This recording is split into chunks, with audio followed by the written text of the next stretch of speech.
What if I told you, a town under military watch just witnessed a bloodbath inside a church, while people were praying? Not in a war zone. Not in a battlefield.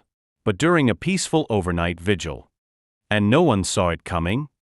What if I told you this isn't just about one attack, but a warning of something far more dangerous lurking in the heart of Africa? Stay with me. The truth behind this isn't what it seems. Sunday, July 21st, 2025. Eastern Democratic Republic of Congo. The town of Kamanda in Ituri province. A peaceful overnight Catholic prayer vigil, hosted by the Caritas charity, turned into a massacre.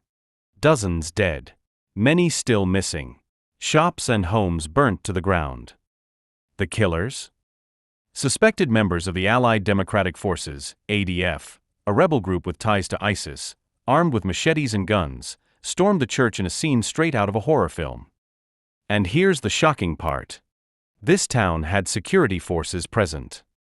Civil society coordinator Diudon Durantabo summed it up in one chilling word: incredible. The killers weren't hiding in the shadows, they were practically at the doorstep. But who exactly are the ADF? Let's rewind the tape. The Allied Democratic Forces began in the 1990s, in Uganda, out of frustration with the regime of President Yoweri Museveni. Small rebel groups came together, angry, armed, and radicalized. After military pressure from Ugandan forces in 2002, the ADF slithered across the border into the DRC.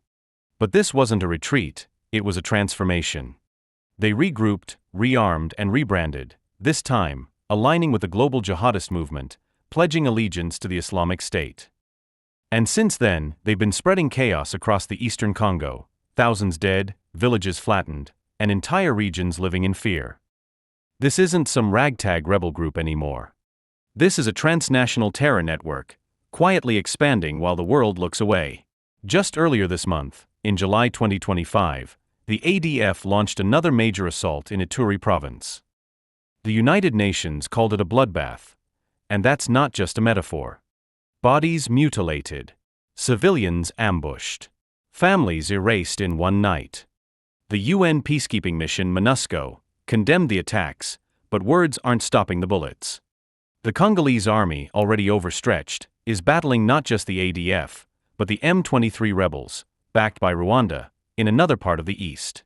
It's a chessboard of warlords, foreign backers, and international silence. And the ADF? They're exploiting the chaos, slipping through the cracks, hiding in forests, then striking with savage precision. Back to Kamanda. This isn't some random village out in the wild. It's a known hotspot. Local leaders have begged for intervention. They say the enemy is still near our town. They're not done. So why are there still no military operations launched? Why is the town, despite being under supposed surveillance, left so exposed? Are there insiders within the security structure? Is this neglect? Or is something bigger happening here? Because let's face it, if a group tied to ISIS can walk into a church under military jurisdiction and kill dozens of civilians, what does that tell us? Either the system is broken, or it's compromised. This story barely made international headlines. Why?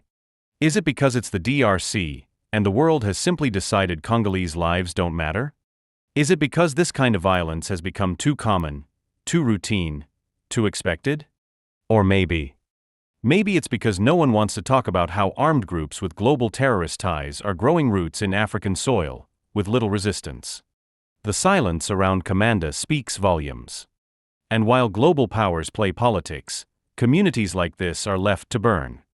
This isn't just about a church in Congo. It's about a pattern, a shift, a signal.